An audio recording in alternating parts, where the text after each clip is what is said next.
ನಮಸ್ಕಾರ ಕದಂಬ ನ್ಯೂಸ್ಗೆ ಸ್ವಾಗತ. ನಾನು ಸೋನಿಕಾ ಸುದೇಶ್. ಸುದ್ದಿಯ ವಿವರಗಳು.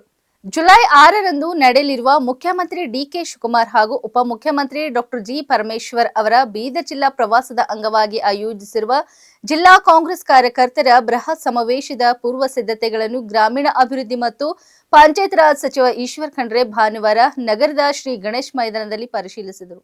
ಸಭಾವೇದಿಕೆ, ಸಾರ್ವಜನಿಕರಿಗೆ ಕಲ್ಪಿಸಲಾಗುತ್ತಿರುವ ಮೂಲ ಸೌಕರ್ಯಗಳು, ವಾಹನ ನಿಲುಗಡೆ ವ್ಯವಸ್ಥೆ, ಭದ್ರತೆ ಸೇರಿದಂತೆ ಅಗತ್ಯ ಸಿದ್ಧತೆಗಳ ಕುರಿತು ಅಧಿಕಾರಿಗಳೊಂದಿಗೆ ಸಚಿವರು ಸಮಾಲೋಚನೆ ನಡೆಸಿ ಎಲ್ಲಾ ವ್ಯವಸ್ಥೆಗಳು ಸುಸೂತ್ರವಾಗಿ ಪೂರ್ಣಗೊಳ್ಳುವಂತೆ ಅಗತ್ಯ ಸೂಚನೆಗಳನ್ನು ನೀಡಿದರು. ನಾಳೆಯ ಸಮಾವೇಶದಲ್ಲಿ ಜಿಲ್ಲೆಯ ಕಾಂಗ್ರೆಸ್ ಮುಖಂಡರು, ಜನಪ್ರತಿನಿಧಿಗಳು, ಪದಾಧಿಕಾರಿಗಳು, ಕಾರ್ಯಕರ್ತರು ಹಾಗೂ ಕಾಂಗ್ರೆಸ್ ಅಭಿಮಾನಿಗಳು ಹೆಚ್ಚಿನ ಸಂಖ್ಯೆಯಲ್ಲಿ ಭಾಗವಹಿಸಿ ಕಾರ್ಯಕ್ರಮವನ್ನು ಯಶಸ್ವಿಗೊಳಿಸಬೇಕೆಂದು ಸಚಿವ ಈಶ್ವರ್ ಖಂಡ್ರೆ ಮನವಿ ಮಾಡಿದರು. ಬೀದರ್ ಜಿಲ್ಲೆಗೆ ಮಾನ್ಯ ಮುಖ್ಯಮಂತ್ರಿಗಳಾಗಿದ್ಮೇಲೆ ಪ್ರಥಮ ಬಾರಿಗೆ ಆಗಮಿಸಲಿದ್ದಾರೆ. ಅವರಿಗೆ ಸಮಸ್ತ ಬೀದರ್ ಜಿಲ್ಲೆ ಜನತೆ ಪರವಾಗಿ ಹಾರ್ದಿಕ ಸ್ವಾಗತವನ್ನು ಬಯಸ್ತಾ ಇದ್ದೇನೆ. ಅವರು ಬಂದ ನಂತರ ನೇರವಾಗಿ ಕಲ್ಯಾಣ ನಾಡಿನ ಧಾರ್ಮಿಕ ಆಧ್ಯಾತ್ಮಿಕ ಕೇಂದ್ರ ಬಸವ ಕಲ್ಯಾಣ್ಗೆ ಭೇಟಿ ಕೊಡ್ತಾ ಇದ್ದಾರೆ. ಬಸವ ಕಲ್ಯಾಣದಲ್ಲಿ ಅನುಭವ ಮಂಟಪಕ್ಕೆ ಭೇಟಿ ಕೊಡ್ತಾರೆ. ಅನುಭವ ಮಂಟಪ ಕಾಮಗಾರಿ ನಡೀತಾ ಇದೆ, ಅದರ ವೀಕ್ಷಣೆ ಮಾಡಿ ಪ್ರಗತಿ ಪರಿಶೀಲನೆ ಮಾಡ್ತಾರೆ. ಅದಾದ್ಮೇಲೆ ಅಲ್ಲಿ ಬಸವ ಕಲ್ಯಾಣದಲ್ಲಿ ಕೆಲವೊಂದು ವೃತ್ತಗಳಿಗೆಲ್ಲ ಭೇಟಿ ಕೊಟ್ಟು ಇವತ್ತು ಅಲ್ಲಿಂದ ಬೀದರ್ಗೆ ಬಂದು ಬೀದರಲ್ಲಿ ಒಂದು ಕಾಂಗ್ರೆಸ್ ಕಾರ್ಯಕರ್ತರ ಸಭೆಯಲ್ಲಿ ಭಾಗವಹಿಸಿ ಕಲಬುರಗಿಗೆ ಹೋಗಿ ಕಲಬುರಗಿಯಲ್ಲಿ ವಿಭಾಗೀಯ ಮಟ್ಟದ ಪ್ರಗತಿ ಪರಿಶೀಲನೆ ಸಭೆ ಇಟ್ಕೊಂಡಿದ್ದಾರೆ. ಮಳೆ ಇಲ್ಲ, ಬರಗಾಲ ಇದೆ, ರೈತರು ಭಾಳ ಕಷ್ಟದಲ್ಲಿದ್ದಾರೆ.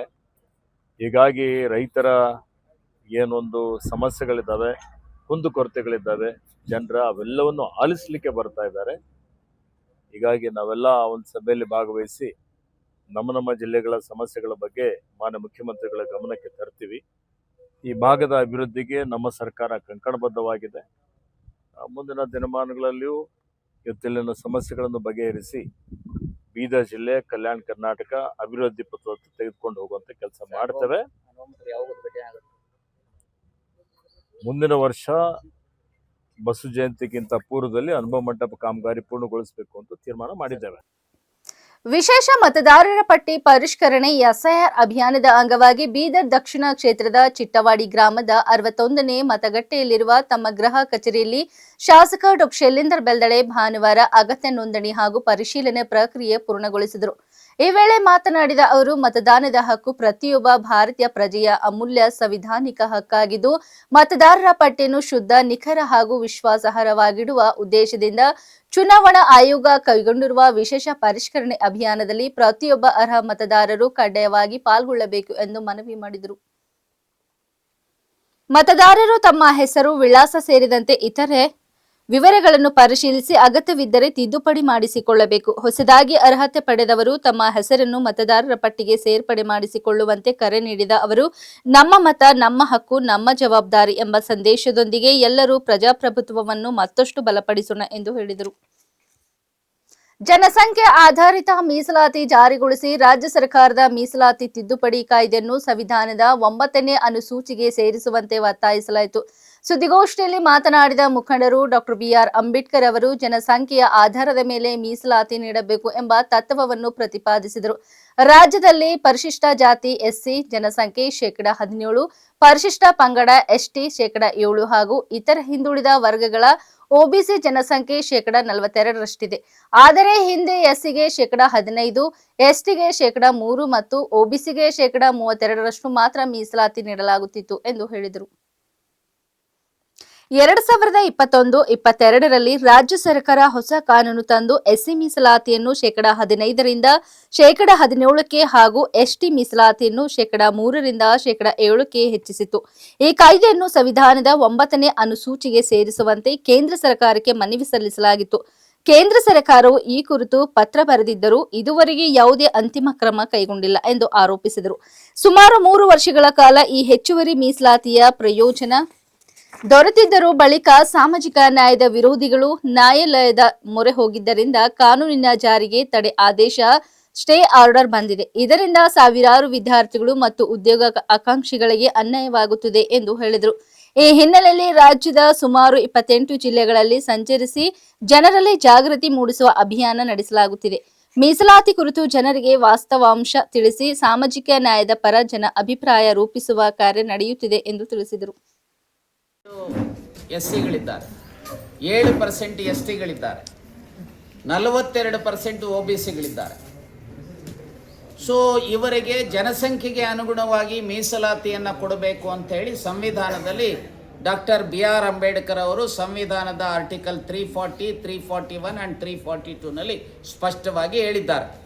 ಸೊ ಆ ಹಿನ್ನೆಲೆಯಲ್ಲಿ ನಾವುಗಳು ಮಾಡಿದಂಥ ಹೋರಾಟಗಳ ಹಿನ್ನೆಲೆಯಲ್ಲಿ ಸದನದ ಒಳಗಡೆ, ಸದನದ ಹೊರಗಡೆ ಮತ್ತು ಹೈಕೋರ್ಟಿನ ಡೈರೆಕ್ಷನ್ಸಿನ ಹಿನ್ನೆಲೆಯಲ್ಲಿ ಸೊ ರಾಜ್ಯ ಸರ್ಕಾರ 2020-22ರಲ್ಲಿ 2022ನಲ್ಲಿ ಸೊ ಒಂದು ಕಾನೂನನ್ನು ಮಾಡಿ ಎಸ್ಸಿಗಳಿಗೆ 15ರ ಬದಲು 17% ರಿಸರ್ವೇಷನ್ನು, ಎಸ್ಟಿಗಳಿಗೆ 3ರ ಬದಲು 7%, OBCಗಳಿಗೆ 42% ಇದ್ದರು 32% ರಿಸರ್ವೇಷನ್ ಕೊಟ್ಟಂತಾದರ ಹಿನ್ನೆಲೆಯಲ್ಲಿ ಅದನ್ನು ನಾವು ಒತ್ತಾಯ ಮಾಡಿದ್ರೆ 9th ಶೆಡ್ಯೂಲ್ಗೆ ಸೇರಿಸಬೇಕು ಅಂತೇಳಿ ಆಗಲೇ 23 ಮಾರ್ಚ್ 2023 ಕೇಂದ್ರ ಸರ್ಕಾರಕ್ಕೆ ಅವತ್ತಿನ ಬಸವರಾಜ ಬೊಮ್ಮಾಯಿ ಅವರ ನೇತೃತ್ವದ ಸರ್ಕಾರ ಪತ್ರ ಬರೆದಿತ್ತು. ಆದರೆ ಕೇಂದ್ರ ಸರ್ಕಾರ ಇಲ್ಲಿವರೆಗೂ ಏನೂ ಮಾಡಿಲ್ಲ, ಮೌನಿ ಬಾಬುಗಳಾಗಿದ್ದಾರೆ. ಸೊ ಈ ಹಿನ್ನೆಲೆಯಲ್ಲಿ 3 ವರ್ಷಗಳ ಕಾಲ ನಾವೆಲ್ಲರೂ ಸಹ ಆ ರಿಸರ್ವೇಷನನ್ನು ಎಂಜಾಯ್ ಮಾಡಿದ್ವಿ.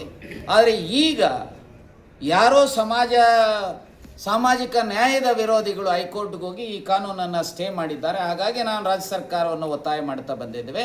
ಸೊ ಸುಮಾರು 28 ಜಿಲ್ಲೆಗಳಲ್ಲಿ ಈ ರೀತಿ ಪ್ರವಾಸ ಮಾಡಿ ಜನರಲ್ಲಿ ಜಾಗೃತಿಯನ್ನು ಉಂಟು ಮಾಡತಕ್ಕಂಥ ಮತ್ತು DC ಗಳ ಮುಖಾಂತರ ಮುಖ್ಯಮಂತ್ರಿಗಳಿಗೆ ಒತ್ತಡ ತರುವಂಥ ಒಂದು ಮೆಮೊರಾಂಡಮನ್ನು ಕೊಡ್ತಕ್ಕಂಥದ್ರ ಮೂಲಕ ಆ ಮೆಮೊರಾಂಡಮಲ್ಲಿ ಒಂದು 9th ಶೆಡ್ಯೂಲ್ಗೆ ಸೇರಿಸುವಂಥ ದೃಷ್ಟಿಯಿಂದ ಆಲ್ ಪಾರ್ಟಿ ಡೆಲಿಗೇಷನನ್ನು ಡೆಲ್ಲಿಗೆ ತೆಗೆದುಕೊಂಡು ಹೋಗಿ ಪ್ರೈಮ್ ಮಿನಿಸ್ಟರ್ ಮೇಲೆ ಒತ್ತಡ ತರಬೇಕು ಮತ್ತು ರಾಜ್ಯ ಸರ್ಕಾರ ಹೈಕೋರ್ಟ್ನಲ್ಲಿ ಒಂದು ವಿಶೇಷವಾದಂಥ ವಕೀಲರನ್ನು ನೇಮಕ ಮಾಡಿ ಆ ಸ್ಟೇ ವೆಕೇಟ್ ಮಾಡಿಸಬೇಕು ಅಂತ ಒತ್ತಡ ಮಾಡ್ತಾ ಇದ್ವಿ. ಈಗ ಸೊ ಹೊಸ ಸ್ಪೆಷಲ್ ನಗರದ ಸಿದ್ದಲಕ್ಷ್ಮಿ ಹೆಲ್ತ್ ಸರ್ವಿಸ್ನಲ್ಲಿ ಜುಲೈ 8ರಂದು ಲಿವರ್ ಮತ್ತು ಪಿತ್ತಕೋಶ ಸಂಬಂಧಿತ ಕಾಯಿಲೆಗಳ ತಪಾಸಣೆಗಾಗಿ ವಿಶೇಷ OPD ಹೊರರೋಗಿ ವಿಭಾಗ ಆಯೋಜಿಸಲಾಗಿದೆ.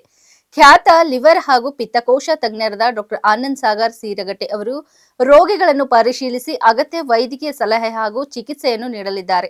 ಲಿವರ್ ಸಮಸ್ಯೆ, ಕಾಮಲೆ, ಕೊಬ್ಬಿನ ಲಿವರ್, ಫ್ಯಾಟ್ ಲಿವರ್, ಹೆಪಟೈಟಿಸ್, ಪಿತ್ತಕೋಶ, ಕಲ್ಲು, ಹೊಟ್ಟೆ ನೋವು ಸೇರಿದಂತೆ ಲಿವರ್ ಮತ್ತು ಪಿತ್ತಕೋಶಕ್ಕೆ ಸಂಬಂಧಿಸಿದ ವಿವಿಧ ಆರೋಗ್ಯ ಸಮಸ್ಯೆಗಳಿರುವವರು ಈ ವಿಶೇಷ OPDಯ ಪ್ರಯೋಜನ ಪಡೆಯಬಹುದು. ಸಕಾಲದಲ್ಲಿ ತಪಾಸಣೆ ಮಾಡಿಸಿಕೊಳ್ಳುವುದರಿಂದ ಲಿವರ್ ಸಂಬಂಧಿತ ಗಂಭೀರ ಕಾಯಿಲೆಗಳನ್ನು ಆರಂಭಿಕ ಹಂತದಲ್ಲೇ ಪತ್ತೆ ಹಚ್ಚಿ ಸೂಕ್ತ ಚಿಕಿತ್ಸೆ ಪಡೆಯಲು ಸಾಧ್ಯವಾಗುತ್ತದೆ ಎಂದು ವೈದ್ಯರು ತಿಳಿಸಿದ್ದಾರೆ.